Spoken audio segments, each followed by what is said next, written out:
modern vehicles, that's another problem that we're running into. The size and the shape don't fit all the stations, and some of that can become issues. And then the ability to staff stations. Again, one of the big things is that we'll be able to staff these 3 stations where, with the 5 stations we have today, it's becoming much more difficult to have adequate staffing. The ability to increase staffing levels, and that's something that we can move. As our call volume would decrease, which I don't see that happening anytime soon, we have that ability to make movement upward or downward, and that's a big one. Potential partnerships with 3M and others I think are going to be huge. I think you've heard me say before, we've had some very preliminary talks with 3M about possibly putting a station on their campus someplace, and as we continue to move forward, we'll continue on those conversations. New Emergency Operations Center was something that we've needed, and we will look at doing that. But the biggest one and the most important one is the sustainability. Not only the sustainability of the delivery of our service, the quality of people that we have, but how are we going to make sure we take the dollars that we have and stretch them as far as we can into the future. And that's really what this program has looked at, and that's why that is such a key factor in that, is that as we move forward. Citizens' concerns, we know there's going to be some when closing stations. Increase in response times, we talked about them, will remain the same or decrease due to the increase in consistency. That's something I think we'll show you here in a graph a little bit, because we want you to feel very comfortable that by doing this and by closing stations, we're not changing any of the response times that we are providing to our citizens today based on the geographical area. And like I said, for the last year and a half, we have a lot of that data that we've looked at using the full time out of those 2 stations. Increased costs will remain equal, I mentioned that, and a decreased cost due to a decrease in maintenance. So we will have a decrease in some of our areas that we have, but those dollars, again, when we talked about it, will be better utilized within the overall budget of fire and EMS. Chief? Yes, sir. You have that listed as citizen concerns. Are those historical concerns? You didn't actually have input from citizens along the way? We did not. Those are concerns that we have heard before and the group had put together as we brainstormed to try to determine what would be some of the biggest stumbling blocks when we decided to move forward and totally close those stations. Okay. This is the response map, and you can see in black is the outline of the city. Each of those colored lines, those wiggly lines in there, which I know it's hard to see on yours, represents a 9-minute response time, which is much, and sometimes is equal to what we do and sometimes greater than what we do, and we average about a 6-minute response time.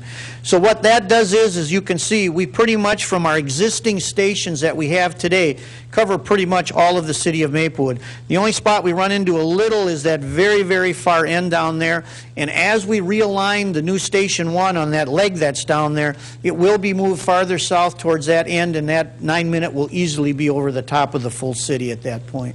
And you can see the overlap and how far we can even go out into some of the other areas that are there. And so we feel very, very confident that we'll continue to provide that same level of service. Money and time, and obviously that's where we're at here today as we go through it. We are estimating the cost of $10.5 million in order to implement the plan that we have before you. It's rebuilding Station 1. It's also then rebuilding Station 7 and then adding on to Station 2 to give us the sleeping quarters and the additional things that we need. Where is some of that going to come from? And obviously, I said that if we're going to do this, we have to always have a resource to go with it. And so one of the things we talked about, obviously the land and the buildings at 2 of those stations have some value to it. Station 3, which is located over on that McMenemy in that medical area in that district, the business district, I'm sure has a very big potential for someone to pick up. And plus we have that extra lot that's still attached to it.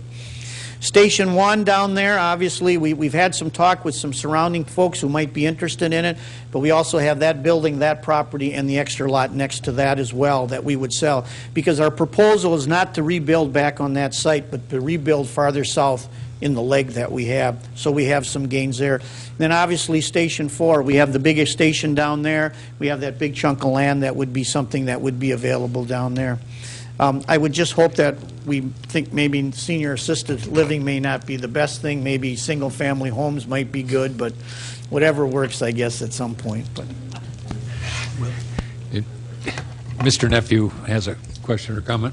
So if you're considering building a new Station 1 somewhere other than the current East County line location.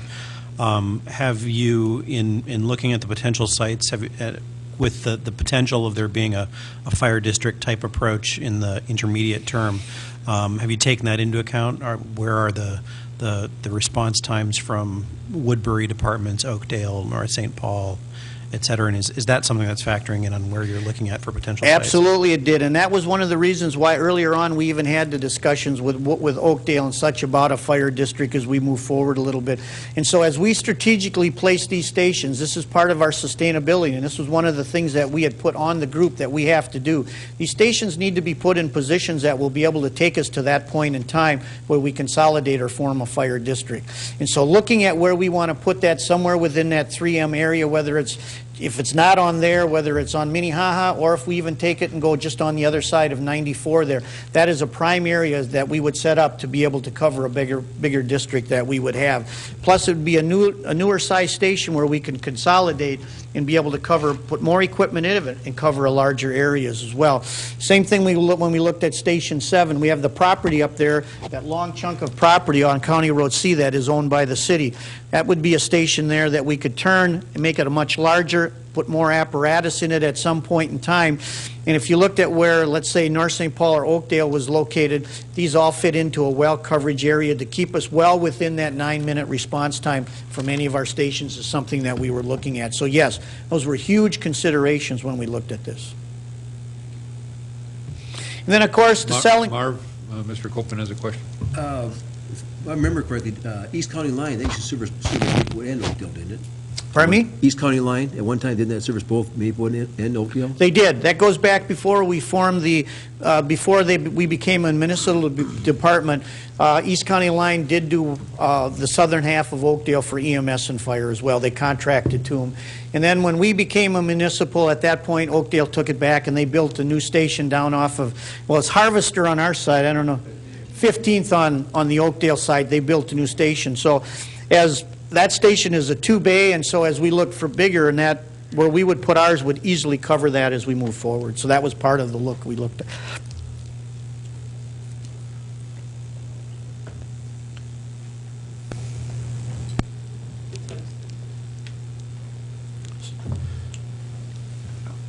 We did that on purpose, Chief.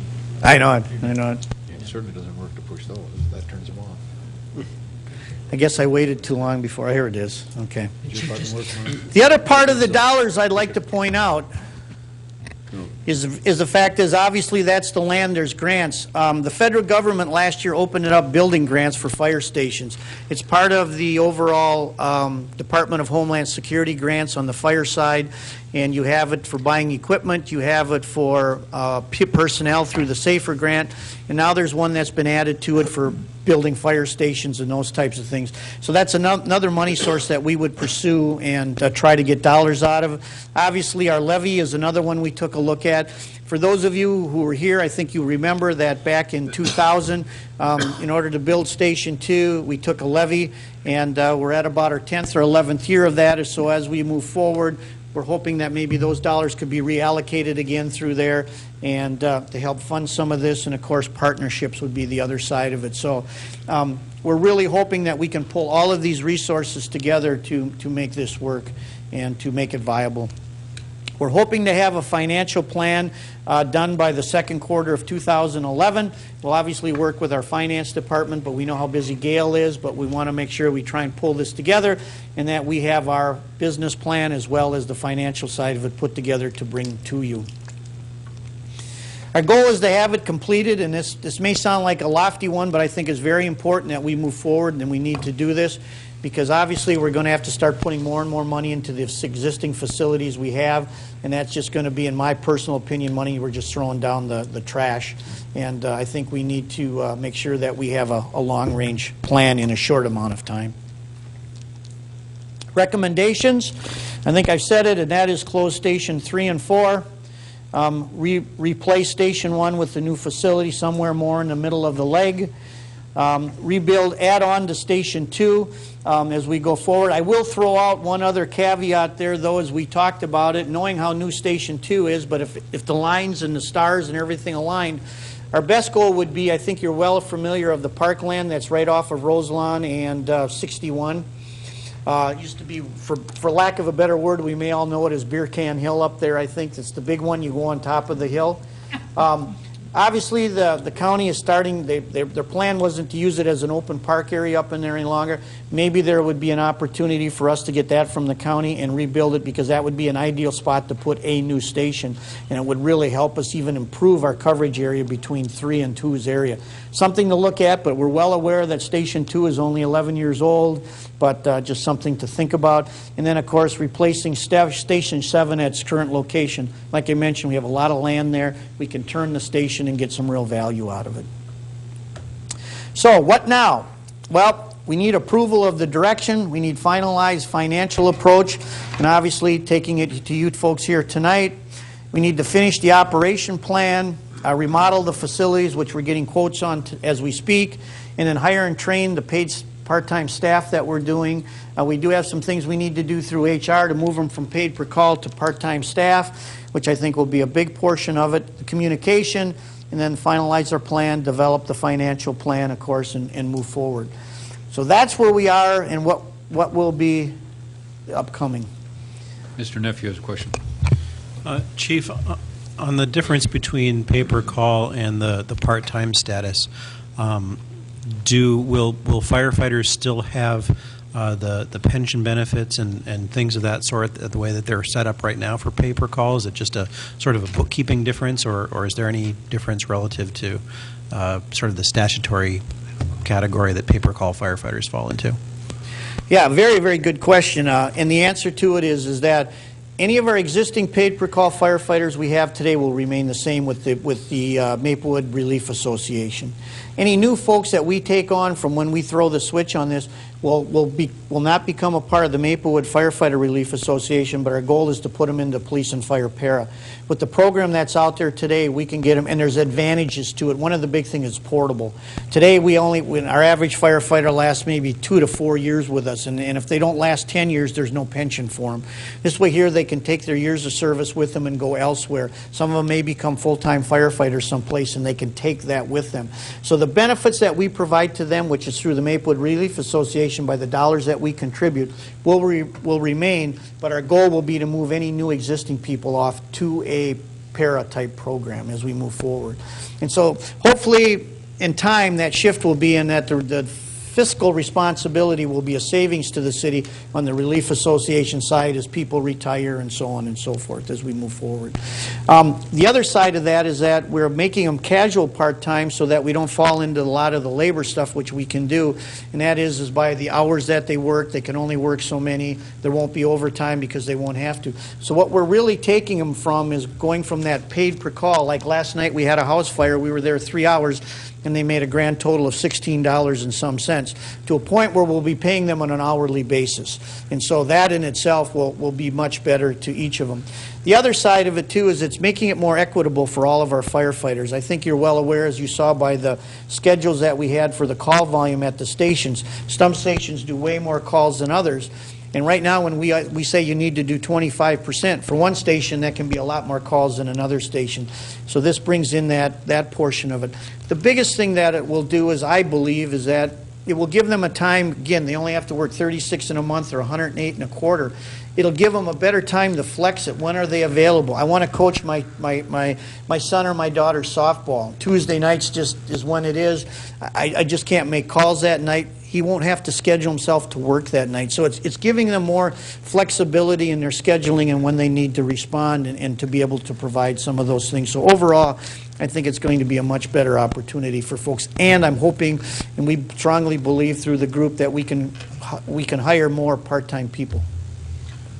Follow-up, if I may. Just a follow-up on that. Do you anticipate any problems with the scheduling side and the bidding process? And in particular, I mean, you use the example of somebody maybe who has kids and wants to make sure that they don't have to work a particular night. Could there be a problem if it's based on seniority, that people that might otherwise be interested in being recruited would sort of not get involved in the first place if they knew that they were going to be stuck with undesirable shifts because they were going to be for years at the bottom of the totem pole? Very good question. Yes, we did. We really took a strong look at that. The program that we are putting before you today is only going to cover about 75% of the time that is